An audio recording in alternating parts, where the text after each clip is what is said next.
கனமழை காரணமாக நாகை, காரைக்கால் மாவட்டங்களில் பள்ளிகளுக்கு விடுமுறை விடப்பட்டுள்ளது. நாகப்பட்டினம் மாவட்டத்தின் பல பகுதிகளில் இரவு முதல் இடைவிடாது கனமழை பெய்து வருகிறது. வேதாரண்யத்தில் அதிகபட்சமாக 7.5 சென்டிமீட்டர் மழை பெய்துள்ளது. இந்நிலையில் நாகை மாவட்டத்தில் இன்று பள்ளிகளுக்கு மட்டும் விடுமுறை அறிவிக்கப்பட்டுள்ளது. மழை தொடர்வதன் காரணமாக புதுச்சேரியின் காரைக்காலில் பள்ளிகளுக்கு மட்டும் இன்று விடுமுறை விடுக்கப்பட்டுள்ளது.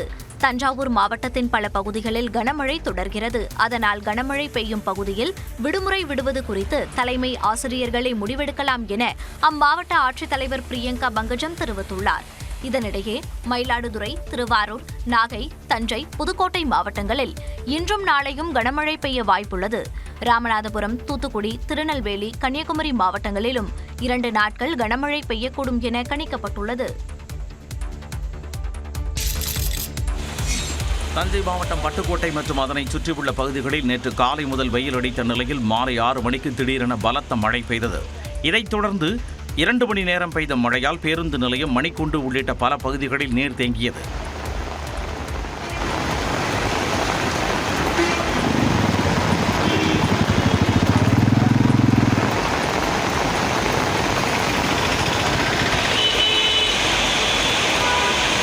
இதேபோல திருத்துறைப்பூண்டி மற்றும் சுற்றுவட்டார பகுதிகளான வேலூர், வரம்பியம், சுந்தரபுரி, அண்ணாநகர், சிங்கடாந்தி, மடப்புரம், பள்ளங்கோவிலில் கனமழை பெய்தது. கனமழை காரணமாக திருத்துறைப்பூண்டி பழைய பேருந்து நிலையம், நாகை சாலை உள்ளிட்ட பல்வேறு பகுதிகளில் மழைநீர் பெருக்கெடுத்து ஓடியது.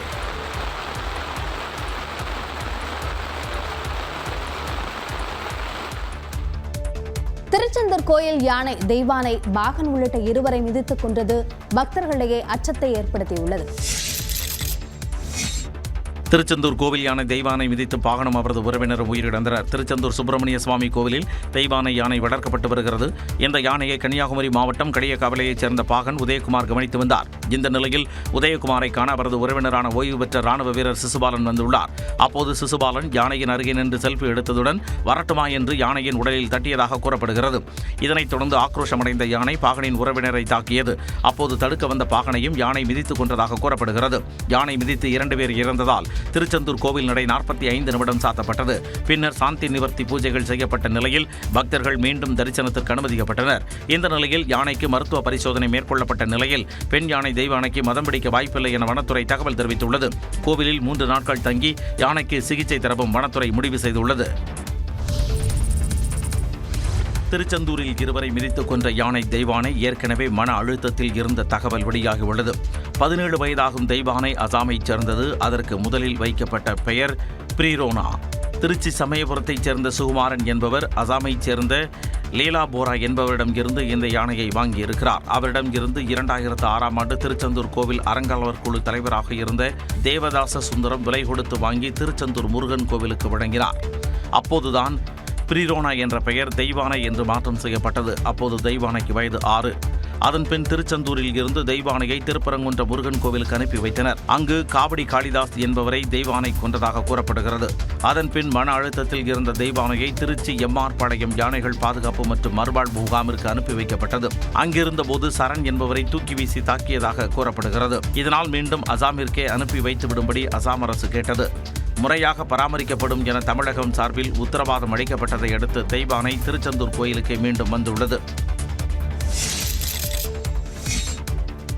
திருச்செந்தூர் முருகன் கோவிலில் இருவரை கொன்ற யானைக்கு மதம் பிடித்திருக்காது என்றும் மன அழுத்தமாக இருக்கும் என்றும் ஓசை அமைப்பைச் சேர்ந்த காளிதாஸ் தெரிவித்துள்ளார். முருகன் கோவில் பாகனையும் செல்ஃபி எடுத்த உறவினரையும் யானை தெய்வானை தாக்கிக் கொன்றது. இது தொடர்பாக கருத்து தெரிவித்துள்ள வனவிலங்கு ஆர்வலர் காளிதாஸ், யானைகள் காட்டு விலங்கு என்றும் அதை நமக்கு மத்தியில் வளர்த்து நமது ஆசைகளை அதன் மீது திணிப்பதாக கூறியுள்ளார். வளர்ப்பு யானைகளாக இருந்தாலும் அவை பூனை, நாய் போல் இல்லாமல் காட்டுத்தன்மையுடனே இருக்கும் என்றும் காளிதாஸ் சுட்டிக்காட்டியுள்ளார். திருச்செந்தூர் யானையை பொறுத்தவரை அதற்கு மதம் பிடித்திருக்க வாய்ப்பில்லை என்றும் காளிதாஸ் உறுதிபட கூறியுள்ளார். மதம் என்பது ஒரு ஆரோக்கியமான ஆண் யானையினுடைய குறியீடு. அந்த நேரத்தில் அவை கொஞ்சம் இயல்பிலிருந்து கொஞ்சம் மூர்க்கமாக இருக்கும். ஆனால் இது பெண் யானை. இந்த பெண் யானை இருவரை தாக்கியிருக்கிறது என்றால் நிச்சயமாக அதற்குள் இருக்கிற மன அழுத்தம் தான் காரணம். 5-6 யானைகளுக்காக அரசு புத்துணர்வு முகாம்கள் அமைக்கலாம் என்றும் ஆலோசனை தெரிவித்தார். டீ, காஃபி மற்றும் குழம்பு வகைகளை பாலித்தீன், சில்வர் கவர்களில் கொடுத்தால் 5000 ரூபாய் அபராதம் விதிக்கப்படும் என்று எச்சரிக்கை விடுக்கப்பட்டுள்ளது. சில்வர் பேப்பர் மற்றும் பிளாஸ்டிக் கவர்களில் உணவு பார்சல் செய்தால் கடையின் உரிமம் ரத்து செய்யப்படும் என உணவு பாதுகாப்புத்துறை எச்சரிக்கை விடுத்துள்ளது. உணவு பாதுகாப்புத்துறை சட்டத்தின்படி பார்சல் உணவுகளை பிளாஸ்டிக் மற்றும் சில்வர் கவரில் பயன்படுத்த தடை விதிக்கப்பட்டுள்ளது. எனினும் பல பிரியாணி கடைகளிலும் சாலையோர துரித உணவகங்களிலும் இந்த சில்வர் கவர் அதிக அளவில் பயன்படுத்தப்படுவதை பார்க்க முடிகிறது. இந்த நிலையில் பிரியாணி உணவை சில்வர் கவரில் பார்சல் செய்த வீடியோ ஒன்று சமூக வலைதளங்களில் வேகமாக பரவியது. இது தொடர்பான விசாரணை மேற்கொள்ளப்பட்டு வருவதாகவும் இதுபோன்று எங்கு நடைபெற்றாலும் உடனடியாக தகவல் தெரிவிக்குமாறு உணவு பாதுகாப்புத்துறை தெரிவித்துள்ளது. சில்வர் பேப்பர் மற்றும் பிளாஸ்டிக் கவரில் உணவு பார்சல் செய்தாலோ அல்லது கடைகளில் பயன்படுத்தினாலோ கடும் நடவடிக்கை எடுக்கப்படும் என எச்சரிக்கை விடுக்கப்பட்டுள்ளது. குழம்பு வகைகள், டீ, காஃபி போன்றவைகளை பிளாஸ்டிக் கவரில் கட்டிக் கொடுத்தால் கடையின் உரிமம் ரத்து செய்யப்படுவதுடன் கடைக்கு சீல் வைத்து 5000 ரூபாய் அபராதம் விதிக்கப்படும் என தெரிவிக்கப்பட்டுள்ளது. சென்னையில் சிக்னல் மற்றும் மேம்பாலங்களின் அருகே உள்ள 100க்கும் மேற்பட்ட பேருந்து நிறுத்தங்களை 100 மீட்டர் தூரம் இடமாற்ற நடவடிக்கை எடுக்கப்பட்டு வருகிறது. சென்னை மாநகர பேருந்துகளால் போக்குவரத்து நெரிசல் அதிகரிப்பதால் பேருந்து நிறுத்தங்களை இடமாற்றம் செய்வது குறித்து போக்குவரத்து கழக அதிகாரிகள் ஆய்வு நடத்தப்பட்டது. சிக்னல் மற்றும் மேம்பாலங்கள் சாலையுடன் இணையும் இடங்களில் பேருந்துகள் நின்று செல்வதால் போக்குவரத்து நெரிசல் ஏற்படுவது குறித்தும் ஆய்வுகள் நடந்தன. இதன் அடிப்படையில் சிக்னல்கள் மற்றும் மேம்பாலங்களின் அருகே உள்ள பேருந்து நிறுத்தங்களை 100 மீட்டர் முன்போ அல்லது பின்னதாகவோ அமைப்பது குறித்தும் ஆய்வில் ஆலோசிக்கப்பட்டது. மேலும் கடந்த 30 ஆண்டுகளாக பல இடங்களில் பேருந்து நிறுத்தங்கள் இடமாற்றப்படாமல் இருப்பது குறித்தும் அதிகாரிகள் கருத்துக்களை முன்வைத்தனர். பேருந்து நிறுத்தங்களை இடமாற்ற தன்னிச்சையாக மாநகர போக்குவரத்து கழகம் முடிவெடுக்க முடியாது என்ற நிலையில் சென்னை பெருநகர மாநகராட்சியிடம் பரிந்துரைத்து அதன் பின்னரே இடமாற்றம் நடைபெற இருக்கிறது. பேருந்து நிறுத்த இடமாற்றம் குறித்து முதல் கட்டமாக பாரிமுனை முகப்பேர் வழித்தடம், வடபழனி தரமணி வழித்தடங்களில் நடத்தப்பட்ட ஆய்வின் அறிக்கை சமர்ப்பிக்கப்பட்டுள்ளது. விரைவில் பிற பகுதிகளிலும் இந்த ஆய்வு நடைபெற இருக்கிறது. தமிழ்நாட்டின் முன்னேற்றத்தை தண்டிப்பதைப் போல தற்போதைய வரி பகிர்வு முறை அமைந்துள்ளதாக முதலமைச்சர் குற்றம் சாட்டினார். மாநிலங்களுக்கான நிதி பகிர்வை 41 விழுக்காட்டில் இருந்து 50 விழுக்காடாக அதிகரிக்க வேண்டும் என்று 16வது நிதிக்குழுவிடம் முதலமைச்சர் மு.க. ஸ்டாலின் வலியுறுத்தியுள்ளார். மத்திய மாநில அரசுகளுக்கு இடையேயான நிதி பகிர்வு தொடர்பாக பரிந்துரைகள் வழங்க மத்திய அரசு சார்பில் அமைக்கப்பட்ட 16வது நிதிக்குழு தலைவரான அரவிந்த் பனகாரியா தலைமையிலான குழுவினர் சென்னை வந்தார். சென்னையில் உள்ள நட்சத்திர விடுதியில் முதலமைச்சர் மு.க. ஸ்டாலின் அமைச்சர்கள், உயர் அதிகாரிகளுடன் மத்திய நிதிக்குழுவினர் ஆலோசனை நடத்தினர். அப்போது பேசிய முதலமைச்சர் கடந்த 4 ஆண்டுகளில் மத்திய அரசின் மொத்த வரி வருவாயில் 33.16 விழுக்காடு மட்டுமே மாநிலங்களுக்கு பகிர்ந்து அளிக்கப்பட்டிருப்பதாக கூறினார். தமிழ்நாடு அரசின் சார்பாக நிதிக்குழுவின் பரிசீலனைக்கு வழங்கப்படவிருக்க விரிவான அறிக்கையினை கவனத்துடன் பரிசீலித்து கடந்த காலங்களில் பல்வேறு நிதிக்குழுக்களின் பரிந்துரைகளினால் தமிழ்நாட்டுக்கு இழைக்கப்பட்ட அநீதிகளுக்கு உரிய தீர்வை 16வது நிதிக்குழு வழங்கும் என்று உறுதியாக நம்புகிறோம். ஒன்றிய வருவாயில் மாநிலங்களுக்கான வரி பகிர்வின் பங்கு 50 விழுக்காடு உயர்த்தப்படுவதுதான் முறையானதாகவும் அனைவருக்கும் ஏற்புடையதாகவும் இருக்கும். தமிழ்நாட்டின் முன்னேற்றத்தை தண்டிப்பதைப் போல தற்போதைய வரி பகிர்வு முறை அமைந்துள்ளதாகவும் முதலமைச்சர் குற்றம் சாட்டினார். 16வது நிதிக்குழுவுக்கு தமிழ்நாடு அரசு பல்வேறு முக்கிய பரிந்துரைகளை அளித்துள்ளது. அதன்படி மத்திய அரசால் பகிர்ந்தளிக்கப்படும் நிதியில் இருந்து குறைந்தபட்சமாக 50% மாநிலங்களுக்கு வழங்க வேண்டும் எனவும், மேல்வரி மற்றும் கூடுதல் வரிகள் 10% மிகாமல் இருக்க வேண்டும் எனவும் தெரிவிக்கப்பட்டுள்ளது. மாநில அரசு நலத்திட்டங்களில் 75% பங்களிப்பை மத்திய அரசு வழங்க வேண்டும் எனவும் தெரிவிக்கப்பட்டுள்ளது. மக்கள் தொகை செயல்திறன், பொருளாதாரத்திற்கான பங்களிப்பு மற்றும் நகரமயமாக்கலுக்கான பங்கு ஆகியவற்றின் அடிப்படையில் நிதி பகிர்ந்தளிப்பு வரைமுறைகள் பரிந்துரைக்கப்பட வேண்டும் எனவும் தமிழ்நாடு அரசு கூறியுள்ளது. மாநில பேரிடர் மேலாண்மை நிதியினை 50% உயர்த்தி 90க்கு 10 என்ற அளவில் நிதி பங்கீட்டில் வழங்க வேண்டும் என்றும், நகர்ப்புற வெள்ள பாதிப்புக்கு 2500 கோடி, வறட்சி நிவாரணத்திற்கு 2000 கோடி, கடலோர மேலாண்மைக்கு 1000 கோடி ஒதுக்கீடு செய்ய வேண்டும் எனவும் தமிழ்நாடு அரசு பரிந்துரை செய்துள்ளது. உள்ளாட்சி அமைப்புகளுக்கு பகிர்ந்தளிக்கப்படும் மானிய வருவாயில் குறைந்தபட்சம் 5% அதிகரிக்கப்பட வேண்டும் எனவும், கிராமப்புற நகர்ப்புற உள்ளாட்சி அமைப்புகளுக்கு 50க்கு 50 என்ற விகிதத்தின் அடிப்படையில் மானியங்களை ஒதுக்கீடு செய்ய வேண்டும் எனவும் தெரிவிக்கப்பட்டுள்ளது. உள்ளாட்சி அமைப்புகளுக்கு இடையேயான நிதி பகிர்வானது மாநிலங்களால் தீர்மானிக்கப்பட வேண்டும் எனவும் தமிழ்நாடு அரசு பரிந்துரைத்துள்ளது.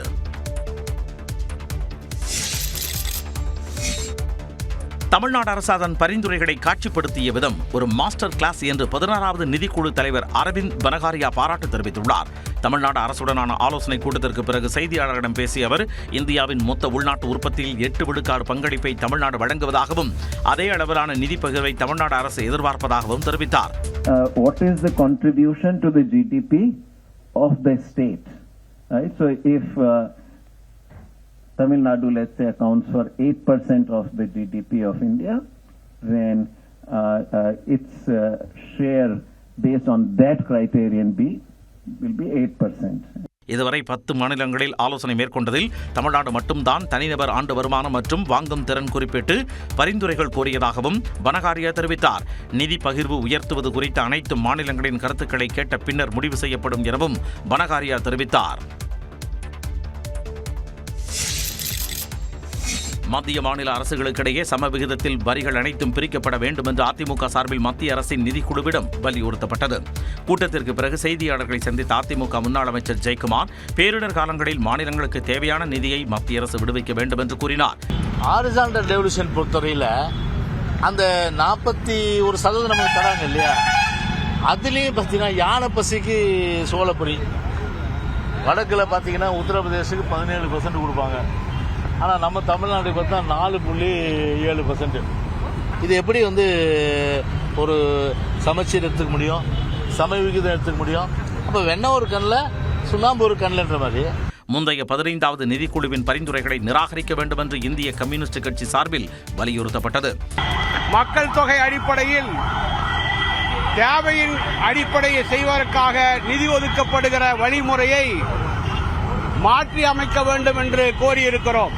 செஸ் போன்ற வரி விதிப்பில் தமிழகத்தின் பங்கை உடனடியாக வழங்க வேண்டும் என்று பாமக சார்பில் பங்கேற்ற வழக்கறிஞர் பாலு கூறினார்.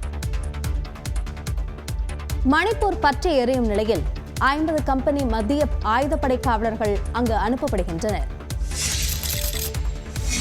மணிப்பூரில் போராட்டக்காரர்கள் மீது நடத்தப்பட்ட துப்பாக்கிச் சூட்டில் ஒருவர் உயிரிழந்த நிலையில் 6 பேர் கவலைக்கிடமான நிலையில் உள்ளனர். மணிப்பூரில் குக்கி பழங்குடியினர் மற்றும் மெய்தி சமூகத்தினருக்கிடையே பல மாதங்கள் கழித்து மீண்டும் மோதல் வெடித்துள்ளது. கடந்த ஒரு வாரத்தில் மட்டும் வன்முறையால் உயிரிழந்தவர்களின் எண்ணிக்கை 20ஆக அதிகரித்துள்ளது. இந்நிலையில் ஜிரிபாம் மாவட்டத்தில் காவல் நிலையம் அருகே அமைந்துள்ள பாஜக மற்றும் காங்கிரஸ் கட்சிகளின் அலுவலகங்களை போராட்டக்காரர்கள் சூறையாடினர். இதனைத் தொடர்ந்து போராட்டக்காரர்கள் மீது பாதுகாப்பு படையினர் துப்பாக்கிச் சூடு நடத்தினர். இதில் 20 வயது இளைஞர் ஒருவர் உயிரிழந்தார். பல்வேறு இடங்களில் நடந்த வன்முறை சம்பவங்களில் 6 பேர் படுகாயமடைந்த நிலையில் ஆபத்தான கட்டத்தில் சிகிச்சை பெற்று வருகின்றனர். ஜிரிபாம் மாவட்டத்தில் சிஆர்பிஎஃப் படை வீரர்கள் மற்றும் குக்கி குழுவினருக்கு இடையிலான துப்பாக்கிச் சண்டை உள்ளிட்ட 3 வழக்குகளை தேசிய புலனாய்வு முகமை விசாரிக்க மத்திய அரசு உத்தரவிட்டுள்ளது. மணிப்பூர் வன்முறை தொடர்பாக பேசிய மக்களவை எதிர்க்கட்சித் தலைவர் ராகுல் காந்தி, பாஜகவின் வகுப்புவாத அரசியலால் மணிப்பூரில் தீப்பற்றி எரிவதாக விமர்சித்தார். மணிப்பூரில் வன்முறை கட்டுக்கடங்காமல் செல்வதால் ஊரடங்கு அமலில் உள்ள நிலையில் செவ்வாய்க்கிழமை வரை இம்பால் கிழக்கு மற்றும் மேற்கில் உள்ள அரசு பள்ளி கல்லூரிகளுக்கு விடுமுறை அறிவிக்கப்பட்டுள்ளது. இடஒதுக்கீடு தொடர்பாக கடந்த ஆண்டு மே மாதம் முதல் மணிப்பூரில் இரு சமூகத்தினரிடையே வன்முறை அதிகரித்துள்ளது. ஓராண்டிற்கு மேலாக நிலைமை கட்டுக்குள் அடங்காத நிலையில் கடந்த சில நாட்களாக வன்முறை வேகமாக பரவி வருகிறது. இந்த நிலையில் மணிப்பூரில் நிலைமையை கட்டுப்படுத்துவது குறித்து மத்திய உள்துறை அமைச்சர் அமித் ஷா டெல்லியில் அவசர ஆலோசனை மேற்கொண்டார்.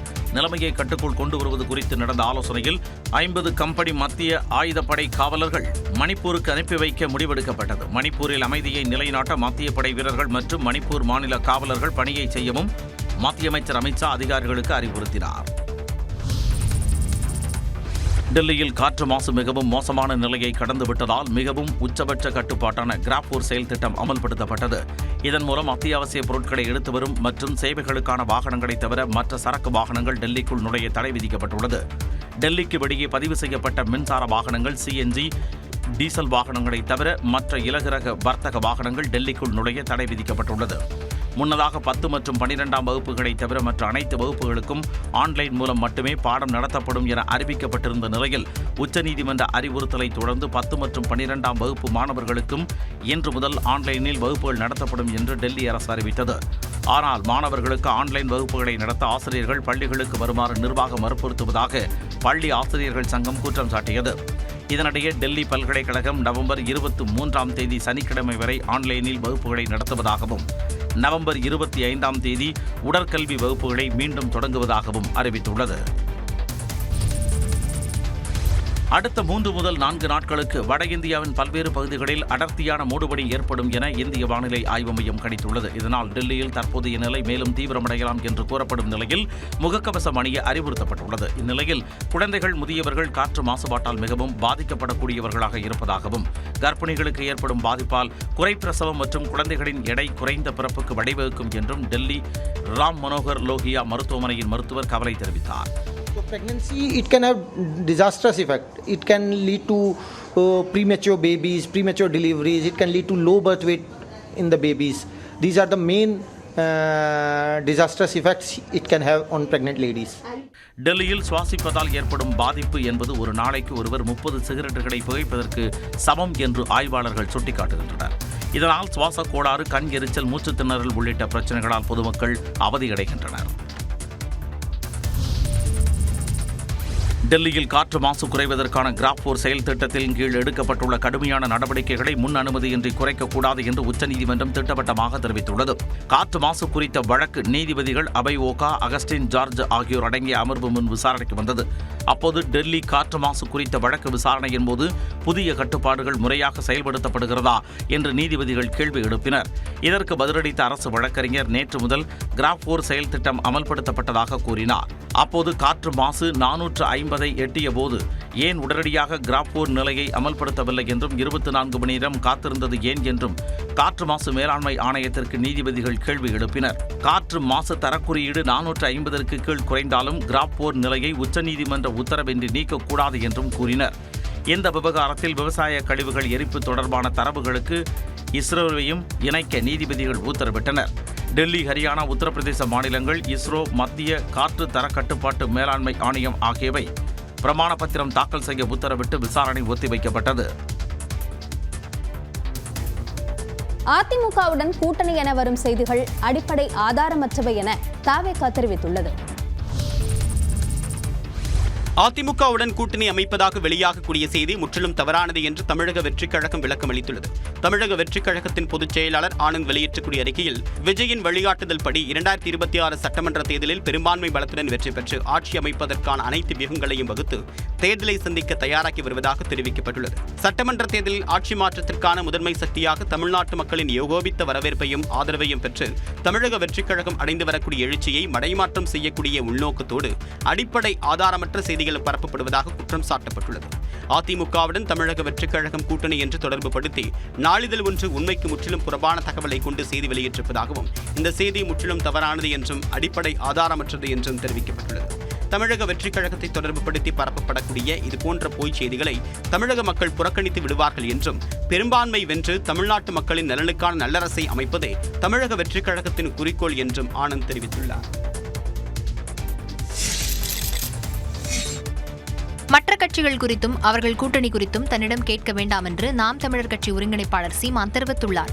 திருச்சியில் செய்தியாளர்களிடம் பேசிய அவர், அதிமுகவுடன் விஜயின் தவேக கூட்டணி இல்லை என்ற கேள்விக்கு கரகாட்டக்காரன் பட காமெடியை கூறி கிண்டலாக பதிலளித்தார்.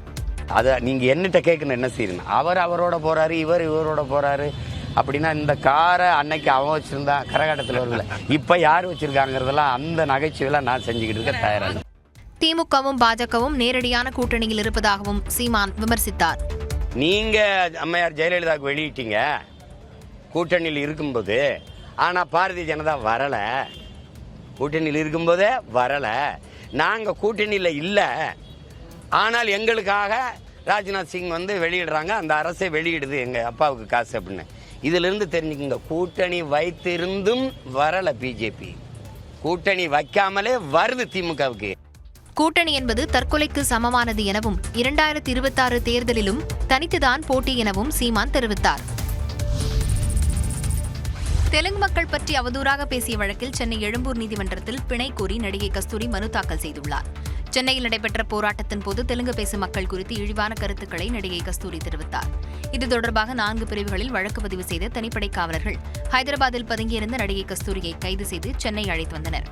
எழும்பூர் நீதிமன்றத்தில் ஆஜர்படுத்தப்பட்ட நடிகை கஸ்தூரியை வரும் 29ஆம் தேதி வரை நீதிமன்ற காவலில் வைக்க நீதிபதி ஆணையிட்டார்.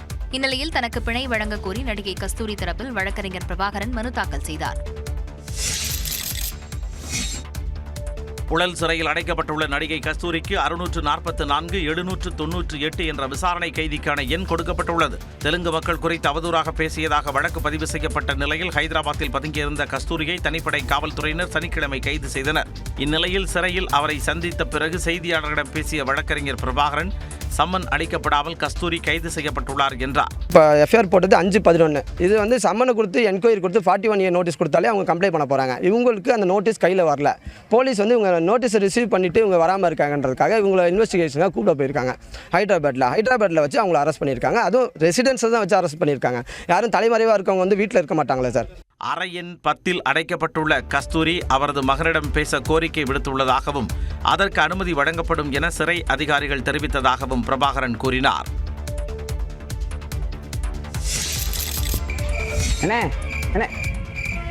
இந்த கையில் அடிபட்டிருக்கு, கை ஒடிஞ்சிட்டு படம் பிடிக்கும்லாம் தியேட்டர் எங்க இருக்கு? என்ன நீ பைத்தியக்காரனவே நினைச்சிருக்கிறல்ல நீ? உள்ள போய் அங்க போகணுமோ? நேரா வெட்டினா அங்கதான் இருக்கு. அண்ணே அந்த இதுல அமரன் படம் ஓடுதா இல்ல வேட்டையன் ஓடுதானே? எங்க வந்து இப்படி அரசு மருத்துவமனையில் பிராங்க் செய்து ரீல்ஸ் எடுத்த குற்றத்திற்காக இந்த 2 பேரும் சிறையில் அடைக்கப்பட்டுள்ளனர். தென்காசி அரசு தலைமை மருத்துவமனையில் இளைஞர் ஒருவர் தனது கையில் அடிபட்டது போல கட்டுப்போட்டுக் கொண்டு பிராங்க் வீடியோ ஒன்றை சமூக வலைதளங்களில் வெளியிட்டார். உள்ள போய் அங்க போகணுமோ? நேரா வெட்டினா அங்கதான் இருக்கு. அண்ணே அந்த இதுல அமரன் படம் ஓடுதா இல்ல வேட்டையன் ஓடுதானே? இந்த வீடியோ வேகமாக பரவிய நிலையில் இதுகுறித்து காவல்துறையினர் விசாரணை மேற்கொண்டனர். விசாரணையில் அது பிராங்க் வீடியோ என்று தெரியவந்தது. இதையடுத்து நோயாளிகள் இருக்கும் இடத்தில் அவர்களுக்கு இடையூறாக செயல்பட்டதாகவும் வீடியோ எடுக்கும்போது மருத்துவமனை அதிகாரியிடம் அவதூறாக பேசியதாகவும் இருவர் மீதும் வழக்கு பதிவு செய்யப்பட்டது. அதன் பின்னர் பிராங்க் வீடியோ எடுத்த செங்கோட்டையைச் சேர்ந்த பீர் முகமது மற்றும் ஷேக் முகமது இருவரும் கைது செய்யப்பட்டனர். காந்திகிராம் கிராமிய பல்கலைக்கழகத்தில் பாஜகவிற்கு ஆதரவாக பாடம் நடத்தியதாக எழுந்த புகாரில் பேராசிரியரிடம் விசாரணை தொடங்கியுள்ளது. திண்டுக்கல் மாவட்டம் காந்திகிராம கிராமிய பல்கலைக்கழகம் செயல்பட்டு வருகிறது. சுகாதார பாடப்பிரிவில் பணிபுரியும் பேராசிரியர் ரங்கநாதன் சமஸ்கிருத மொழியை கண்டிப்பாக பயில வேண்டும் என்று மாணவர்கள் மத்தியில் வலியுறுத்தி வந்ததாக கூறப்படுகிறது. மேலும் மாணவர்களுக்கு பாஜக கட்சி சார்ந்த பாடங்களை நடத்துவதாகவும் தனியாக வாட்ஸ்அப் குழு அமைத்து பாஜக கட்சிக்கு ஆதரவு திரட்டும் வகையில் அவரது செயல்பாடுகள் இருப்பதாகவும் குற்றச்சாட்டு எழுந்தது. மாணவர்கள் பலமுறை புகார் அளித்தும் பல்கலைக்கழக நிர்வாகம் இவர் மீது எந்த நடவடிக்கையும் எடுக்கவில்லை என்று கூறப்படுகிறது. அந்த பேராசிரியரும் தன் மீது எந்த நடவடிக்கையும் எடுக்க மாட்டார்கள் என கூறியதுடன் புகார் கூறிய மாணவர்களை மிரட்டியதாகவும் கூறப்படுகிறது. சுகாதார ஆய்வாளர் பாடப்பிரிவு மாணவர்கள் பல்கலைக்கழக துணைவேந்தரிடம் புகார் அளித்ததை தொடர்ந்து பேராசிரியர் ரங்கநாதனிடம் துணைவேந்தர் பஞ்சநாதம் விசாரணை நடத்தியுள்ளார். இதனிடையே 6 மாத சொந்த விடுப்பில் பேராசிரியர் ரங்கநாதன் சென்றுள்ளதாக தகவல் வெளியாகியுள்ளது. பேராசிரியர் ரங்கநாதன் பணி நீக்கம் செய்யப்படலாம் என்றும் தகவல்கள் தெரிவிக்கின்றன. லாட்டரி அதிபர் மார்டின் தொடர்புடைய இடங்களில் அமலாக்கத்துறை நடத்திய சோதனையில் கணக்கில் வராத 12 கோடி ரூபாய் பறிமுதல் செய்யப்பட்டுள்ளதாக அமலாக்கத்துறை தெரிவித்துள்ளது. சென்னை மற்றும் கோவையில் லாட்டரி அதிபர் மார்டினுக்கு சொந்தமான பல்வேறு இடங்களில் அமலாக்கத்துறையினர் சோதனை நடத்தினர். இது தொடர்பாக அமலாக்கத்துறை வெளியிட்டுள்ள அறிவிப்பில் மார்டின் மற்றும் அவரது நிறுவனமான ஃபியூச்சர் கேமிங் மற்றும் ஹோட்டலுக்கு எதிரான விசாரணை தொடர்பாக தமிழ்நாடு, மேற்கு வங்கம் உள்ளிட்ட பல்வேறு மாநிலங்களில் 22 இடங்களில் சோதனை நடவடிக்கைகளை மேற்கொண்டதாக தெரிவித்துள்ளது. இந்த சோதனையில் பல்வேறு ஆவணங்கள், டிஜிட்டல் சாதனங்கள் கைப்பற்றப்பட்டதாகவும் ரொக்கமாக 12 கோடியே 41 லட்சம் ரூபாய் பறிமுதல் செய்யப்பட்டதாகவும் அமலாக்கத்துறை தெரிவித்துள்ளது. அதனுடன் 6 கோடியே 42 லட்சம் ரூபாய் வைப்பு நிதியும் முடக்கப்பட்டுள்ளதாக அமலாக்கத்துறை அறிவித்துள்ளது. பிரேசிலில் உள்ள ரியோ டி ஜெனீரோ நகரில் G20 உச்சி மாநாட்டில் பங்கேற்று பிரதமர் நரேந்திர மோடி உரையாற்றினார்.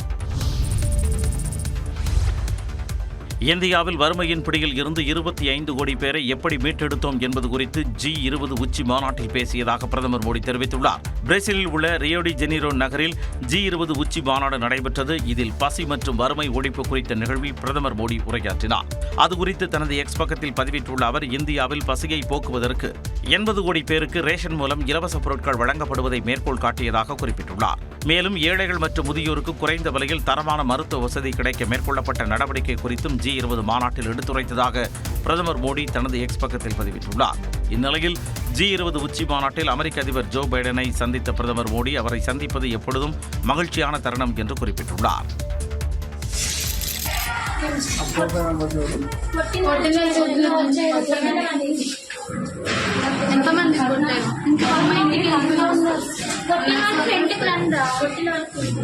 ఇంటికి వెళ్ళిపోయింది. பள்ளிக்கு தாமதமாக வந்ததால் ஆசிரியை மாணவிகளுக்கு கொடுத்த நூதன தண்டனை தான் இந்த காட்சிகள்.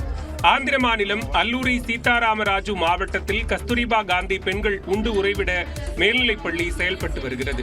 இங்கு படிக்கும் மாணவிகள் சிலர் பள்ளி இறைவணக்க கூட்டத்துக்கு தாமதமாக வந்ததாக கூறப்படுகிறது. இதனால் அவர்களை தாக்கிய பள்ளி ஆசிரியையும் விடுதி வார்டனுமான பிரசன்னகுமாரி வெயிலில் சுமார் 2 மணி நேரம் நிற்க வைத்ததாக கூறப்படுகிறது. மேலும் தாமதமாக வந்த மாணவிகளின் முடிகளை வெட்டி அராஜகத்தில் ஈடுபட்டதாகவும் புகார் எழுந்துள்ளது.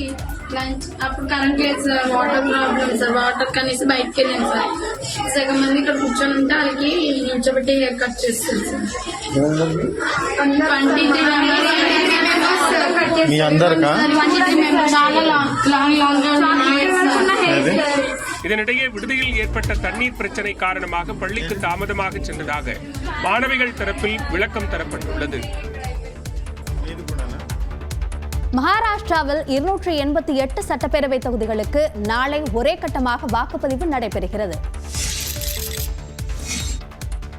மகாராஷ்டிராவில் நாளை சட்டப்பேரவைத் தேர்தல் நடைபெறும் நிலையில் தேர்தல் பரப்புரை நிறைவடைந்தது. மகாராஷ்டிராவில் உள்ள 288 தொகுதிகளுக்கும் ஒரே கட்டமாக நாளை தேர்தல் நடைபெறவுள்ளது. இதையொட்டி மகா விகாஸ் அகாதி கூட்டணியினர் மகாயுதி கூட்டணியினரும் தீவிரமாக பரப்புரையில் ஈடுபட்டு வந்தனர். மகா விகாஸ் அகாதி கூட்டணியில் காங்கிரஸ், உத்தவ் தாக்கரே சிவசேனா, சரத்பவாரின் தேசியவாத காங்கிரஸ் கட்சி இடம்பெற்றுள்ளன. மகாயுதி கூட்டணியில் பாஜக, ஏக்நாத் சிண்டேவின் சிவசேனா மற்றும் அஜித் பவாரின் தேசியவாத காங்கிரஸ் கட்சி இடம்பெற்றுள்ளன. இந்த நிலையில் இறுதி நாளில் பரப்புரை மேற்கொண்ட மத்திய அமைச்சர் ஜே பி நட்டா ஆட்சிக்கு யார் வருகிறார்கள் என்பதை விட யாரால் மகாராஷ்டிராவிற்கு நன்மை என்பதே முக்கியம் என கூறி வாக்கு சேகரித்தார். நாக்பூரில் பிரியங்கா காந்தி பரப்புரையின் போது பாஜக கொடியை தொண்டர்கள் காண்பித்த போது ஆல் தி பெஸ்ட் என பிரியங்கா காந்தி கூறினார்.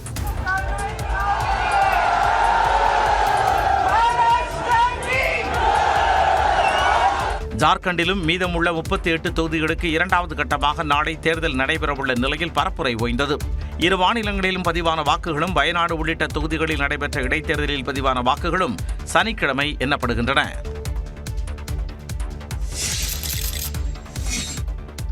பிரதமர் மோடியுடன் நெருக்கமாக இருப்பதால் தொழிலதிபர் அதானி தனக்கு தேவையானதை பெற்றுக்கொள்வதாக மக்களவை எதிர்க்கட்சித் தலைவர் ராகுல் காந்தி குற்றம் சாட்டினார்.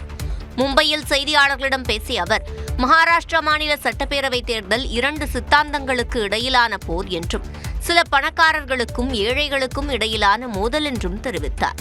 தாராவி மறுவடிவமைப்பு திட்டத்தை தொழிலதிபர் அதானிக்கு தாரை வார்த்திருப்பதாகவும் குற்றஞ்சாட்டினார். Everybody knows how Adani tendering process works. The whole country knows it. Okay, everybody knows how CBI is used, how ED is used, how Income Tax Department is used, how people are pressured. பாஜகவின் பிரித்தாளும் சூழ்ச்சி அரசியல் மகாராஷ்டிரா தேர்தலில் பலிக்காது எனவும் ராகுல் காந்தி கூறினார். இஸ்ரோவின் அதிக எடையுள்ள செயற்கைக்கோள் அமெரிக்காவின் ஸ்பேஸ் எக்ஸ் நிறுவனத்தின் ராக்கெட் மூலமாக ஏவப்பட்டது. எலான் மஸ்கின் ஸ்பேஸ் எக்ஸ் ராக்கெட் மூலம் முதன்முறையாக இஸ்ரோவின் செயற்கைக்கோள் வெற்றிகரமாக விண்ணில் செலுத்தப்பட்டது. இஸ்ரோவின் கீழ் செயல்படும் நியூ ஸ்பேஸ் இந்தியா நிறுவனம் தகவல் தொடர்பு சேவைகளை மேம்படுத்துவதற்காக ஜிசாட் N2 செயற்கைக்கோளை வடிவமைத்துள்ளது.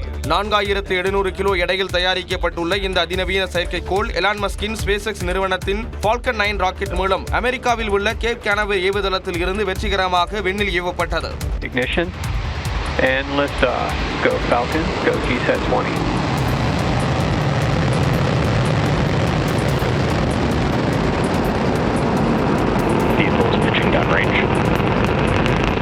GSAT N2 payload deploy confirmed.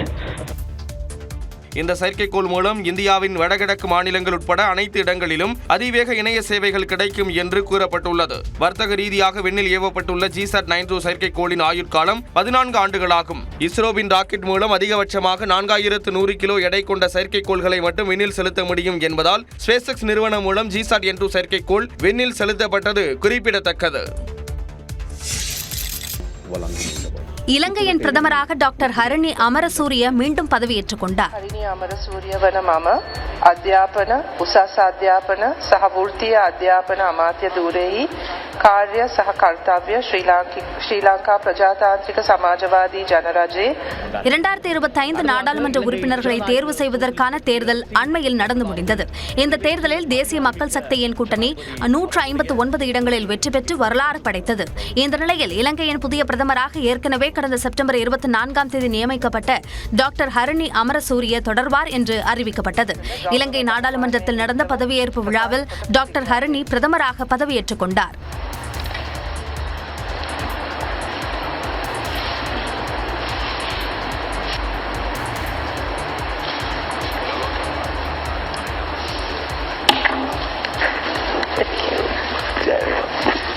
மீன்வளத்துறை அமைச்சராக ராமலிங்கம் சந்திரசேகர், இலங்கையின் மகளிர் மற்றும் குழந்தைகள் நலத்துறை அமைச்சராக சரோஜா சாவித்ரி பால்ராஜும், சுகாதாரத்துறை அமைச்சராக டாக்டர் நலிந்தா ஜெயதிசாவும் பதவியேற்றனர்.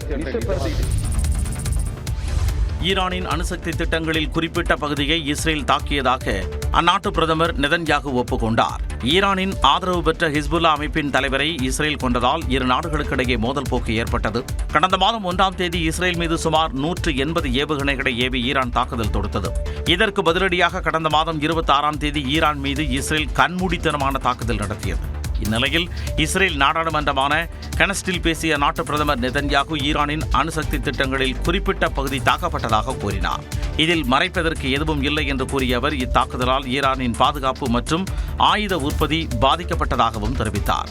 அதே சமயம் இந்த தாக்குதல் ஈரானின் அணு ஆயுத தயாரிப்பை தடுக்காது என்றும் நெதன்யாகு விளக்கமளித்தார். இந்நிலையில் இஸ்ரேல் தாக்குதல் பெரிய அளவில் பாதிப்பை ஏற்படுத்தவில்லை என்று கூறிய ஈரான் பிராந்திய அமைதி மற்றும் பாதுகாப்பில் பொறுப்புணர்ந்து தாங்கள் செயல்படுவதாக குறிப்பிட்டுள்ளது. வாடிக்கையாளர் விவரங்களை பிற நிறுவனங்களுக்கு வழங்கிய வாட்ஸ்அப் நிறுவனத்திற்கு 213 கோடி ரூபாய் அபராதம் விதிக்கப்பட்டுள்ளது. வாட்ஸ்அப்பின் தாய் நிறுவனமான மெட்டாவிற்கு இந்திய வணிக போட்டி ஆணையம் 213 கோடி ரூபாய் அபராதம் விதித்து உத்தரவிட்டுள்ளது. கடந்த 2021ஆம் ஆண்டு வாட்ஸ்அப் செயலி கொண்டு வந்த தனிநபர் கொள்கை வணிக போட்டி சட்டத்திற்கு எதிராக உள்ளதாக குற்றம் சாட்டப்பட்டது. அதாவது வாட்ஸ்அப் பயனாளர்களின் தரவுகள் மெட்டா நிறுவனத்திற்குள் பகிர்ந்து கொள்ளப்படும் வகையில் கொள்கை வடிவமைக்கப்பட்டது. இதற்கு சம்மதம் தெரிவித்தால் மட்டுமே வாட்ஸ்அப்பை பயன்படுத்த முடியும் வகையில் செயலியில் மாற்றம் கொண்டு வரப்பட்டது. இதன் மூலம் OTT தகவல்கள் பரிமாற்ற சந்தை மற்றும் ஆன்லைன் விளம்பர சந்தையில் மெட்டா நிறுவனம் ஆதிக்கம் செலுத்தும் சூழல் ஏற்பட்டது. இதற்கு கண்டனம் தெரிவித்த இந்திய வணிக போட்டி ஆணையம் விதிகளை மீறி செயல்பட்ட மெட்டா நிறுவனத்திற்கு 213 கோடி ரூபாய் அபராதம் விதித்து உத்தரவிட்டுள்ளது. மேலும் பயனர்களின் தரவுகளை அடுத்த 5 ஆண்டிற்கு எக்காரணத்தை கொண்டும் மெட்டா நிறுவனத்திற்குள் பகிரக்கூடாது என்று வணிக போட்டி ஆணையம் ஆணையிட்டுள்ளது. 5 ஆண்டுகளுக்கு பிறகு பயனர்களிடம் விரிவாக விளக்கம் அளித்து அவர்களின் அனுமதியுடன் தரவுகளை பகிரலாம் என்றும் இந்திய வணிக போட்டி ஆணையம் தனது உத்தரவில் குறிப்பிட்டுள்ளது. 2021ஆம் ஆண்டு மேற்கொள்ளப்பட்ட அப்டேட் வாட்ஸ்அப் செயலியை பயன்படுத்தும் பயனர்கள் தரவுகளை பகிர்வது தொடர்பான அனுமதி வழங்குவதை மாற்றிக்கொள்ளவும் வாய்ப்பு வழங்கப்பட்டுள்ளது. AI தொழில்நுட்பம் மூலமாக திருப்பதியில் பக்தர்கள் கூட்டம் கண்காணிக்கப்படும் என்று அறிவிக்கப்பட்டுள்ளது. திருப்பதிக்கு வரும் பக்தர்களின் கூட்டத்தை AI தொழில்நுட்பத்தின் மூலம் கண்காணித்து 3 மணி நேரத்தில் ஏழுமலையானை வழிபட தேவையான ஏற்பாடுகள் செய்யப்படும் என அறங்காவலர் குழு தெரிவித்துள்ளது. திருமலை திருப்பதி தேவஸ்தான 54வது அறங்காவலர் குழுவின் முதல் ஆலோசனைக் கூட்டம் திருப்பதியில் நேற்று மாலை நடைபெற்றது. கூட்டத்திற்கு பின் செய்தியாளர்களுக்கு பேட்டியளித்த அறங்காவலர் குழு தலைவர் PR நாயுடு திருப்பதி மலைக்கு வரும் பக்தர்கள் ஆர்டிபிஷியல் இன்டெலிஜென்ஸ் உதவியுடன் 3 மணி நேரத்திற்குள் ஏழுமலையானை வழிபட தேவையான ஏற்பாடுகள் செய்யப்படும் என்றார். மேலும் திருமலை திருப்பதி தேவஸ்தானத்தில் பணியாற்றும் ஊழியர்களில் வேற்று மதங்களைச் சேர்ந்தவர்களுடன் பேச்சுவார்த்தை நடத்தி அவர்களுக்கு விருப்ப ஓய்வு வழங்குவது அல்லது வேறு துறைகளுக்கு மாற்றம் செய்வது குறித்து அவர்களுடைய ஒப்புதலுடன் நடவடிக்கை எடுக்கப்படும் என்றார். திருப்பதி மலையில் அரசியல் நடவடிக்கைகள் பேச்சுக்கள் ஆகியவற்றில் ஈடுபடுபவர்கள் மீது கடும் நடவடிக்கை எடுக்கவும் ஒவ்வொரு மாதமும் முதல் செவ்வாய்க்கிழமை அன்று உள்ளூர் மக்களை ஏழுமலையானை வழிபட வாய்ப்புகளை ஏற்படுத்தி கொடுக்கவும் ஸ்ரீபாணி அறக்கட்டளையை ரத்து செய்து அதை தேவஸ்தானத்தின் வேறொரு அறக்கட்டளையுடன் இணைக்கவும் தனியார் வங்கிகளில் டெபாசிட் செய்யப்பட்டுள்ள தேவஸ்தானத்தின் பணத்தை அங்கிருந்து எடுத்து தேசியமயமாக்கப்பட்ட வங்கிகளில் டெபாசிட் செய்யவும் முடிவெடுக்கப்பட்டது என்றார். சுற்றுலா அபிவிருத்தி கழகங்களுக்கு வழங்கப்படும் 300 ரூபாய் தரிசன டிக்கெட்டுகள் பெரும்பாலும் முறைகேடான வகையில் பயன்படுத்தப்படுவதால் அவைகளை ரத்து செய்தும் கூட்டத்தில் முடிவெடுக்கப்பட்டது. சென்னை மாநகர பேருந்துகளில் 20 கிலோ எடை வரையிலான சுமைகளை கட்டணமின்றி எடுத்து செல்லலாம் என்று போக்குவரத்து கழகம் அறிவித்துள்ளது. இது தொடர்பாக மாநகர போக்குவரத்து மேலாண் இயக்குநர் வெளியிட்டுள்ள அறிக்கையில், தோள்களில் மாட்டி செல்லக்கூடிய பைகள், துணிகள் அடங்கிய கைப்பெட்டிகள், பைகள், கேமரா போன்ற கையடக்கமான சாதனங்கள், மடிக்கணினிகள், சிறிய அளவிலான கையில் எடுத்து செல்லத்தக்க மின்சாதன பொருட்கள் போன்றவைகளை சுமை கட்டணம் இல்லாமல் எடுத்து செல்ல அனுமதிக்கலாம் என்று தெரிவிக்கப்பட்டுள்ளது. மாற்றுத்திறனாளிகள் பயன்படுத்தும் சக்கர நாற்காலிகள், கலை நிகழ்ச்சிக்கு செல்லும் நாட்டுப்புற கலைஞர்கள் கொண்டு செல்லும் வாத்திய கருவிகளும் இலவசமாக ஏற்றி செல்லக்கூடிய சுமைகள் என்று தெரிவிக்கப்பட்டுள்ளது. பயணிகள் தங்கள் உடைமைகளை எடுத்து செல்ல ட்ராலி வகையான சூட்கேசுகள், அதிகபட்சமாக 65 சென்டிமீட்டர் அளவுள்ள சூட்கேசுகள் மற்றும் பைகள் ஆகியவைகளை கட்டணமின்றி பயணிகள் எடுத்து செல்ல அனுமதிக்கலாம் என்று கேட்டுக் கொள்ளப்பட்டுள்ளது.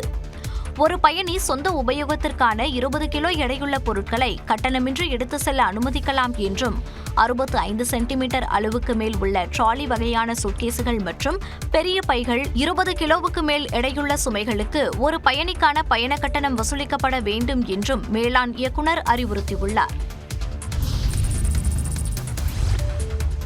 திண்டுக்கல் மாவட்டம் வத்தலகுண்டு அருகே கூகுள் மேப்பை பார்த்து பாதை மாறி சென்றதால் சேற்றில் சிக்கி தவித்த மாற்றுத்திறனாளி ஐயப்ப பக்தரை காவல்துறையினர் பாதுகாப்பாக மீட்டனர். வத்தலகுண்டு அருகே வாடிப்பட்டி சமுத்திரம் கண்மாய் பகுதியில் மாற்றுத்திறனாளி ஐயப்ப பக்தர் ஒருவர் 3 சக்கர வாகனத்துடன் சேற்றில் சிக்கி தவித்துக் கொண்டிருப்பதாக காவல் கட்டுப்பாட்டு அறைக்கு தகவல் கிடைத்தது. அதன் அடிப்படையில் அங்கு விரைந்த காவல்துறையினர் சேற்றில் சிக்கி தவித்துக் கொண்டிருந்த ஐயப்ப பக்தரை பாதுகாப்பாக மீட்டனர்.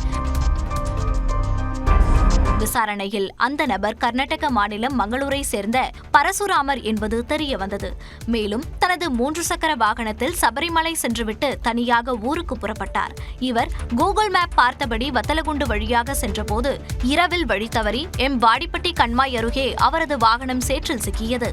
பின்னர் செய்வதறியாது கர்நாடக காவல்துறைக்கு தகவல் தெரிவித்துள்ளார். இதனைத் தொடர்ந்து திண்டுக்கல் காவல்துறை கட்டுப்பாட்டு அறைக்கு தகவல் கொடுக்கப்பட்டது.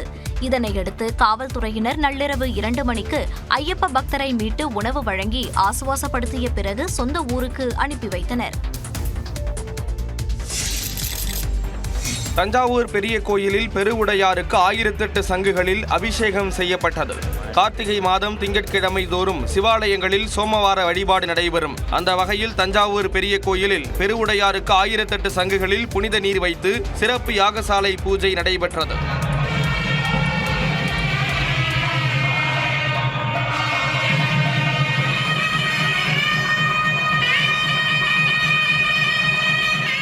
இதேபோன்று திருச்சி திருவானைக்காவலில் உள்ள ஜம்புகேஸ்வரர் அகிலாண்டேஸ்வரி கோயிலிலும் 1008 வலம்புரி சங்க அபிஷேகம் விமர்சையாக நடைபெற்றது.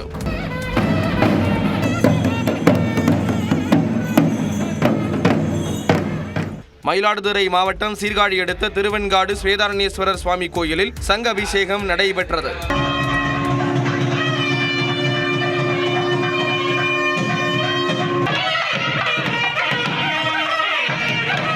சிவாலயங்களில் நடைபெற்ற சங்காபிஷேகத்தை திரளான பக்தர்கள் தரிசித்தனர். தனக்கு பாலியல் தொந்தரவு கொடுத்த நபரை கார் ரேசிங் வீராங்கனையும் பாஜக பிரமுகரான அலிஷா அப்துல்லா கையும் களவுமாக பிடித்து காவல்துறையிடம் ஒப்படைத்துள்ளார்.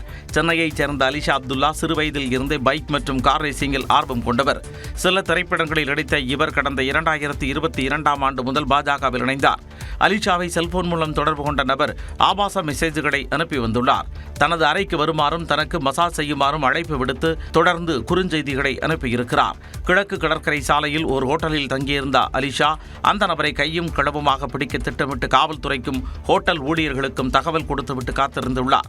காவல்துறை ஒத்துழைப்பு கிடைக்காத நிலையில் அந்த நபரை அலிஷாவே பிடித்து நீலாங்கரை போலீசாரிடம் இழுத்துச் சென்று ஒப்படைத்துள்ளார். அப்போது பேசிய அவர் போலீசாரிடம் புகார் கொடுக்க முயன்றபோது வேறொரு போலீஸ் ஸ்டேஷனில் சென்று புகார் அளிக்குமாறு போலீசார் கூறியதாக குற்றம் சாட்டினார். The police over here did not take any action, okay, and they asked me to go to some other station and give a complaint, okay. So I brought him down by myself and he's sitting down here with his glasses. Okay, look at him how he's sitting, huh? So all the women don't leave such men. இதையடுத்து போலீசார் அந்த நபரை பிடித்து இழுத்துச் சென்றனர். போதையில் நிலை தடுமாறியபடி இருந்த அந்த நபர் மீதும் அலிஷாவும் லேசான தாக்குதல் நடத்தினார். குவாலியரில் இருந்து சென்னை திரும்பிய நிலையில் கூடைப்பந்து வீராங்கனை உயிரிழந்ததற்கு ரயிலில் சாப்பிட்ட சிக்கன் ரைஸ் காரணமா என்ற கேள்வி எழுந்துள்ளது.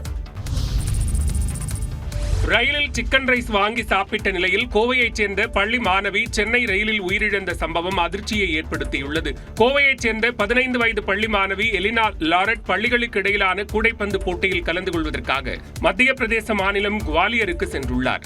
இந்நிலையில் போட்டியை முடித்துக் கொண்டு ரயிலில் ஞாயிற்றுக்கிழமை காலை சென்னை திரும்பியுள்ளார். இதனிடையே மாணவி எலினா லாரட் ரயிலில் வந்தபோது சிக்கன் ரைஸ் வாங்கி சாப்பிட்டதாக கூறப்படுகிறது. இதனால் அவருக்கு திடீரென உடல்நிலை பாதிக்கப்பட்டதாக கூறப்படுகிறது. இதனையடுத்து சென்னை பெரியார் நகரில் உள்ள அவரது உறவினர்கள் எலினாவை தனியார் மருத்துவமனைக்கு அழைத்துச் சென்றனர். சிகிச்சைக்கு பிறகு வீடு திரும்பிய நிலையில் மாணவி எலினாவுக்கு மீண்டும் உடல்நலக்குறைவு ஏற்பட்டதாக கூறப்படுகிறது. இதனையடுத்து 108 ஆம்புலன்ஸ் மூலம் பெரியார் நகர் அரசு மருத்துவமனைக்கு கொண்டு செல்லும் வழியிலேயே எலினா பரிதாபமாக உயிரிழந்தார். கோவையைச் சேர்ந்த பள்ளி மாணவி ரயில் உணவை சாப்பிட்டு உயிரிழந்ததாக குற்றச்சாட்டு எழுந்த நிலையில் அதற்கு தெற்கு ரயில்வே மறுப்பு தெரிவித்துள்ளது. கடந்த 15ஆம் தேதி மத்திய பிரதேச மாநிலம் குவாலியரில் கிளம்பிய விரைவு ரயிலில் கோவையைச் சேர்ந்த பள்ளி மாணவி எலினா பயணத்தை தெற்கு ரயில்வே உறுதி செய்துள்ளது. ஆனால் குறிப்பிட்ட தேதிகளில் அந்த விரைவு ரயிலில் இருந்து உணவு தொடர்பாக எவ்வித புகாரும் எழவில்லை என்று ரயில்வே நிர்வாகம் விளக்கம் அளித்துள்ளது. அனைத்திற்கு மேலாக மாணவி சாப்பிட்டதாக கூறப்படும் சிக்கன் ரைஸ் IRCTC விநியோகம் செய்யப்படும் உணவு பட்டியலில் கிடையாது என்றும் தெரிவித்துள்ளது. மேலும் பள்ளி மாணவி உட்பட அவருடன் பயணித்த யாருமே IRCTC மூலம் எவ்வித உணவுகளையும் ஆர்டர் செய்யவில்லை என்றும் கூறப்பட்டுள்ளது. அதே சமயம் மாணவிக்கு உடல்நலம் பாதிக்கப்பட்டதாக 139 என்ற மருத்துவ உதவி எண்ணை தொடர்பு கொண்டதாகவும் மத்திய பிரதேச மாநிலத்தில் உள்ள பால்கர்ஷா ரயில் நிலையத்தில் அவரை மருத்துவமனையில் அனுமதிக்க மருத்துவர்கள் அறிவுறுத்தியதாகவும் ரயில்வே நிர்வாகம் குறிப்பிட்டுள்ளது. ஆனால் மாணவி தொடர்ந்து பயணம் செய்ய முடிவு செய்ததாக ரயில்வே தரப்பில் கூறப்பட்டுள்ளது. இந்நிலையில் மாணவி எலினா மறைவிற்கு இரங்கல் தெரிவித்துள்ள தெற்கு ரயில்வே அவரது குடும்பத்தினருக்கு ஆறுதல் தெரிவித்துள்ளது.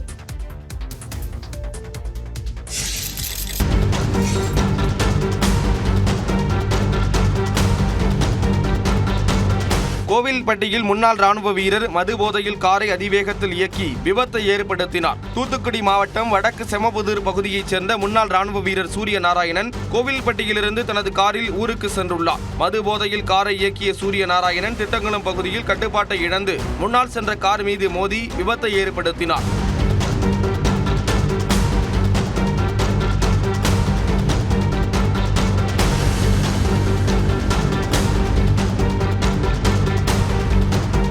விபத்தை ஏற்படுத்தியதை தொடர்ந்து சூரிய நாராயணன் சாலை ஓரம் போதையில் மயங்கிவிட்டார். அவரை காவலர்கள் எழுப்பி காவல் நிலையம் அழைத்துச் சென்றனர்.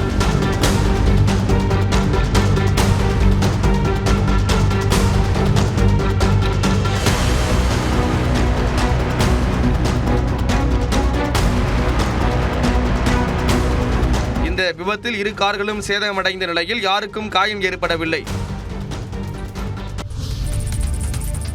சென்னை வியாசர்பாடியில் மாஞ்சா நூல் அறுத்து குழந்தை உட்பட 2 காயமடைந்த விவகாரத்தில் 8 பேர் கைது செய்யப்பட்டனர். சென்னை கொடுங்கையூர் முத்தமிழ் நகரைச் சேர்ந்த பாலமுருகன் மெக்கானிக்காக வேலை செய்து வருகிறார். இந்நிலையில் ஞாயிற்றுக்கிழமை மாலை பாலமுருகன் மனைவி மற்றும் 2.5 வயது குழந்தை புகழ்வேலனை அழைத்துக் கொண்டு இருசக்கர வாகனத்தில் வியாசர்பாடி வழியாக சென்று கொண்டிருந்தார். குழந்தையை இருசக்கர வாகனத்தின் முன்னால் அமர வைத்திருந்த நிலையில் திடீரென மாஞ்சா நூல் காட்டாடி குழந்தையின் கழுத்தில் சிக்கி கழுத்தை அறுத்தது. இதனால் அதிர்ச்சியடைந்த பாலமுருகன் உடனடியாக வியாசர்பாடியில் உள்ள தனியார் மருத்துவமனையில் குழந்தையை அனுமதித்தார். அங்கு குழந்தையின் கழுத்தில் 7 தையல்கள் போடப்பட்டு சிகிச்சை அளிக்கப்பட்டது. இதேபோன்று பைக்கில் சென்ற மற்றொரு நபருக்கும் மாஞ்சா நூலால் கழுத்து மற்றும் கையில் காயம் ஏற்பட்டது. இந்த இருவேறு சம்பவங்கள் குறித்து விசாரணை மேற்கொண்ட காவல்துறையினர் 3 சிறுவர்கள் உட்பட 8 பேரை கைது செய்தனர். அவர்களிடமிருந்து மாஞ்சா நூல் உள்ளிட்டவற்றையும் பறிமுதல் செய்தனர்.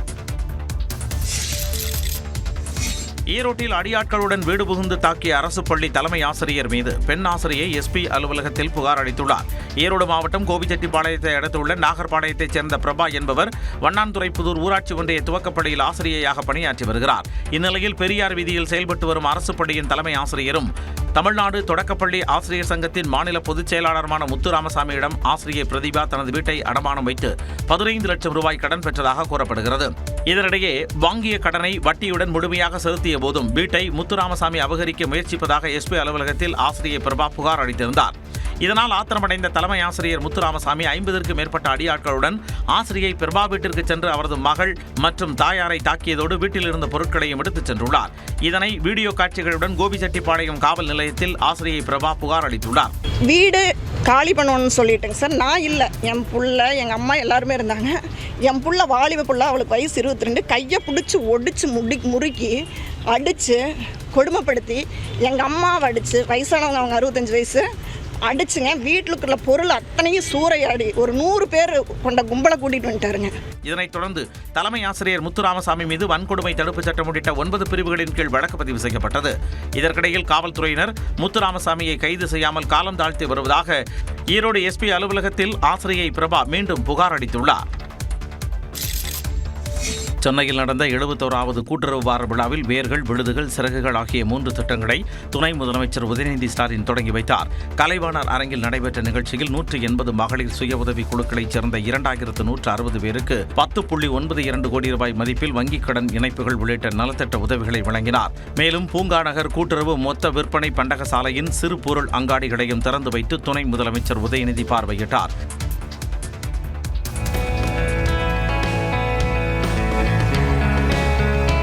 நிகழ்ச்சியில் பேசிய அவர், கிராமங்களில் ஒரு கூட்டுறவுத்துறை வங்கி இருந்தால் அது 10 தேசிய வங்கிகளுக்கு சமம் என்றார். இன்றைக்கு கூட்டுறவுத்துறை முழுக்க கம்ப்யூட்டரை செய்யப்பட்டுள்ளது, கணினிமயமாக்கப்பட்டுள்ளது. இந்தியாவிலே தமிழ்நாடு அளவுக்கு நெட்வொர்க்கும் மாடர்னைஸ்ட் சிஸ்டமும் உள்ள கூட்டுறவுத்துறை வேறு எந்த மாநிலத்திலும் இல்லை என்று நாம் பெருமையாக கூறிக்கொள்ளலாம். பல்வேறு துறைகளின் வளர்ச்சிக்கு கூட்டுறவுத்துறை உதவி வருவதாகவும் அவர் பெருமிதம் தெரிவித்தார். அதிமுக முன்னாள் அமைச்சர் தளவாய் சுந்தரத்திற்கு மீண்டும் கட்சி பொறுப்பு வழங்கப்பட்டுள்ளது. முன்னாள் அமைச்சரும் கன்னியாகுமரி சட்டமன்ற தொகுதி வேட்பாளருமான என் தளவாய் சுந்தரம் அதிமுக அமைப்பு செயலாளர் மற்றும் கன்னியாகுமரி கிழக்கு மாவட்ட செயலாளர் பொறுப்பு வகித்தார்.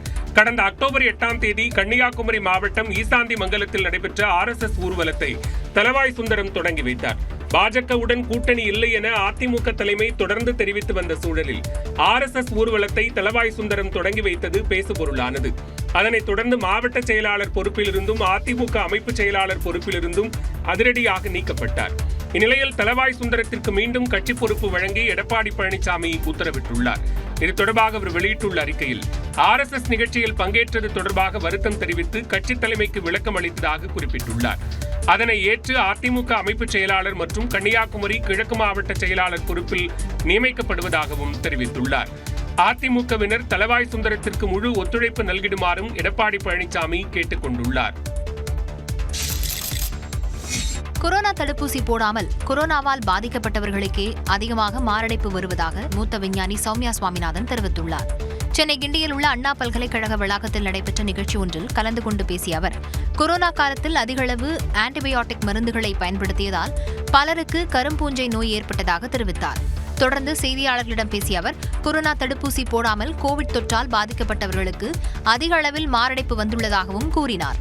பட் ஆக்சுவல் ஃபேக்ட் என்னன்னா, கரோனா வந்தவங்களுக்கு ஹார்ட் அட்டாக் வரத்துக்கோ, டயபெட்டிஸ் வரத்துக்கோ, இந்த மாதிரி ஸ்ட்ரோக் வரத்துக்கோ வாய்ப்பு ரொம்ப அதிகம். ஏன்னா அந்த வைரஸ் நிறைய உள்ள டேமேஜ் பண்ணிட்டு இருக்கு வந்தவங்களுக்கு. அதுவும் 2-3 தூரம் வந்திருந்தா இன்னும் கொஞ்சம் டேஞ்சர் அது. ஸோ அது ஜனங்க என்ன நினைக்கிறாங்க, ஏன்னா அந்த ஊசி போட்டு தான் அவங்கள நினைவு இருக்கு. ஸோ வேக்சின் போட்டதுனால இப்படி ஆயிருக்குமோ அப்படின்னு நினைக்கிறாங்க. பட் ஆக்சுவல் ஃபேக்ட் என்னன்னா, அந்த கரோனா வந்ததுனால அந்த ரிஸ்க் அதிகமாயிருக்கு. கொரோனாவுக்கு போடப்பட்ட தடுப்பூசியில் 100% பக்க விளைவுகள் இல்லை என கூற முடியாது எனவும் சௌமியா சுவாமிநாதன் தெரிவித்தார். மகாராஷ்டிராவில் கல்வீசி தாக்கப்பட்டதில் காயமடைந்த முன்னாள் அமைச்சர் அனில் தேஷ்முக் மருத்துவமனையில் அனுமதிக்கப்பட்டார். மகாராஷ்டிராவில் முன்னாள் உள்துறை அமைச்சர் அனில் தேஷ்முக் மீது கல்வீசி தாக்குதல் நடத்தியது பரபரப்பை ஏற்படுத்தியுள்ளது. மகாராஷ்டிரா மாநிலம் நாக்பூரில் உள்ள நார்கட் கிராமத்தில் முன்னாள் உள்துறை அமைச்சரும் சரத்பவார் பிரிவு தேசியவாத காங்கிரஸ் கட்சியின் மூத்த தலைவருமான அனில் தேஷ்முக் பொதுக்கூட்டத்தில் கலந்து கொண்டு வாக்கு சேகரித்தார். கூட்டம் முடிந்த பிறகு காரில் புறப்பட்ட அனில் தேஷ்முக் மீது கடோல் என்ற இடத்தில் அடையாளம் தெரியாத நபர்கள் கற்களை வீசி தாக்குதல் நடத்தினர். இதில் படுகாயமடைந்த அனில் தேஷ்முக் இரத்த காயங்களுடன் மருத்துவமனைக்கு அழைத்துச் செல்லப்பட்டார்.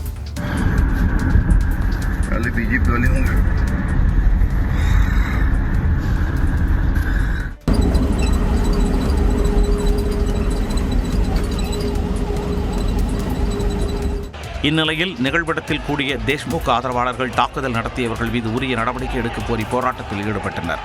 மேலும் பாஜக திட்டமிட்டு தாக்குதல் நடத்தியதாக சரத்பவார் பிரிவு தேசியவாத காங்கிரஸ் கட்சி குற்றம் சாட்டியுள்ளது. இந்நிலையில் அனில் தேஷ்முக் மீதான தாக்குதல் குறித்து உரிய விசாரணை நடத்தப்படும் என்று அம்மாநில முதலமைச்சர் ஏக்நாத் ஷிண்டே தெரிவித்துள்ளார்.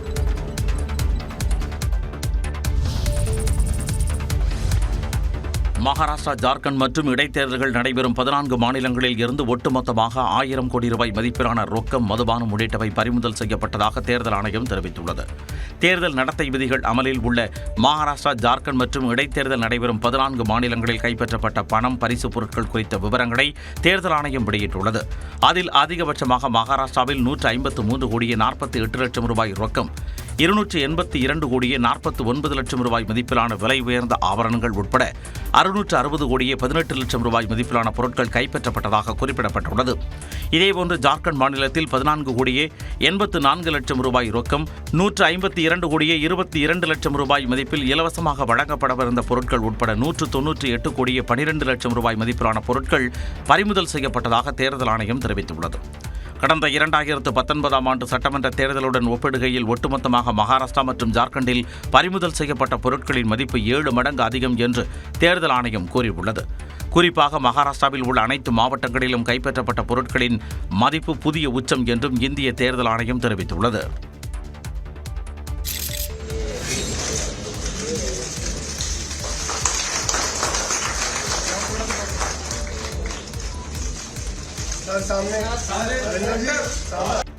ஞாயிற்றுக்கிழமை வரை டெல்லியின் ஆம் ஆத்மி அரசின் போக்குவரத்து துறை அமைச்சராக இருந்த கைலாஷ் கெலாட் திங்கட்கிழமை பாஜகவில் இணைந்த காட்சி இது. ஆம் ஆத்மியின் அமைச்சரவையில் இடம் பிடித்திருந்த கைலாஷ் ஞாயிற்றுக்கிழமை அரவிந்த் கெஜ்ரிவாலுக்கு கடிதம் ஒன்றை எழுதிவிட்டு ஆம் ஆத்மியிலிருந்து விலகினார். இந்நிலையில் டெல்லியில் உள்ள பாஜக தலைமை அலுவலகத்திற்கு சென்ற கைலாஷ் டெல்லி பாஜக தலைவர் வீரேந்திர சச்தேவா முன்னிலையில் பாஜகவில் இணைந்தார். பின்னர் செய்தியாளர்களை சந்தித்த அவர் ஆம் ஆத்மியில் சேவை செய்யும் நோக்கில் சேர்ந்ததாகவும் அது தற்போது முடியாமல் போனதாகவும் கூறியுள்ளார். दिल्ली वासियों की सेवा करने के मकसद से मैं जुड़ा पार्टी में. राजनीति करने का मेरा और कोई मकसद नहीं था, लेकिन केवल अगर कोई मकसद था तो सिर्फ लोगों की सेवा करना. டெல்லியில் சட்டமன்ற தேர்தல் விரைவில் நடைபெறவிருக்கும் நிலையில் இந்த கட்சித் தாவல் மிக முக்கியமாக பார்க்கப்படுகிறது. அமெரிக்காவின் நீண்ட தூரம் பாய்ந்து தாக்கக்கூடிய ஆயுதங்களை உக்ரைன் பயன்படுத்த அனுமதி வழங்குவது போரை மேலும் தீவிரப்படுத்தும் என்று ரஷ்யா எச்சரித்துள்ளது. ரஷ்யாவிற்கு எதிரான போரில் உக்ரைனுக்கு ஆதரவாக உள்ள அமெரிக்கா ஆயுதங்கள் மற்றும் நிதி உதவிகளை செய்து வருகிறது. இந்நிலையில் பைடனின் பதவிக்காலம் முடிவடைய உள்ள நிலையில் அமெரிக்காவின் அதிபயங்கர ஆயுதங்களை உக்ரைன் பயன்படுத்த ஜெலன்ஸ்கி அனுமதி கேட்டு வருவதாக கூறப்படுகிறது. இதற்கு பைடனும் ஒப்புதல் அளித்ததாக தகவல் வெளியான நிலையில் ரஷ்யா தரப்பில் கடும் கண்டனம் தெரிவிக்கப்பட்டுள்ளது. அமெரிக்காவின் அதிபயங்கர ஆயுதங்களை உக்ரைன் பயன்படுத்த அனுமதி வழங்கப்பட்டால் போரின் தீவிரம் மேலும் அதிகரிக்கும் என்று ரஷ்யாவின் அதிபர் மாளிகை செய்தி தொடர்பாளர் டிமிட்ரி பெஸ்கோ எச்சரித்துள்ளார். அதேபோன்று பைடனின் செயலால் 3ஆம் உலகப் போர் மூலம் அபாயம் இருப்பதாக ரஷ்யாவின் நாடாளுமன்ற உறுப்பினர் குற்றம் சாட்டியுள்ளார். இந்திய பங்குச்சந்தைகளில் 7வது நாளாக திங்கட்கிழமையும் சரிவு ஏற்பட்டது. கடந்த வெள்ளிக்கிழமை குருநானக் ஜெயந்தி விடுமுறையால் பங்குச்சந்தைகள் விடுமுறை அளிக்கப்பட்ட நிலையில் வாரத்தின் முதல் நாளில் வர்த்தகம் தொடங்கி நடைபெற்றது. தொடங்கியது முதலே சரிவில் இருந்த இந்திய பங்குச்சந்தைகள் கடைசி வரை மீளவில்லை. மும்பை பங்குச்சந்தை குறியீட்டு எண் சென்செக்ஸ் 241 புள்ளிகள் சரிந்து 77,319 புள்ளிகளாக வர்த்தகம் நிறைவு பெற்றது. தேசிய பங்குச்சந்தை குறியீட்டு எண் நிப்டி 78 புள்ளிகள் குறைந்து 23,453 புள்ளிகளில் வர்த்தகம் முடிந்தது. TCS, Infosys, NTPC, HCL technologies உள்ளிட்ட நிறுவனங்கள் பெரிதாக சரிந்தன. Tata steel, Hindustan Unilever, Mahindra and Mahindra, Nestle உள்ளிட்ட நிறுவன பங்குகள் லாபத்தை சந்தித்தன. அமெரிக்க பெடரல் ரிசர்வ் வங்கி கடன்கள் மீதான வட்டி விகிதத்தை குறைப்பு தாமதமாகலாம் என்ற தகவலால் ஐடி நிறுவன பங்குகள் பெரிய அளவில் சரிவை கண்டன.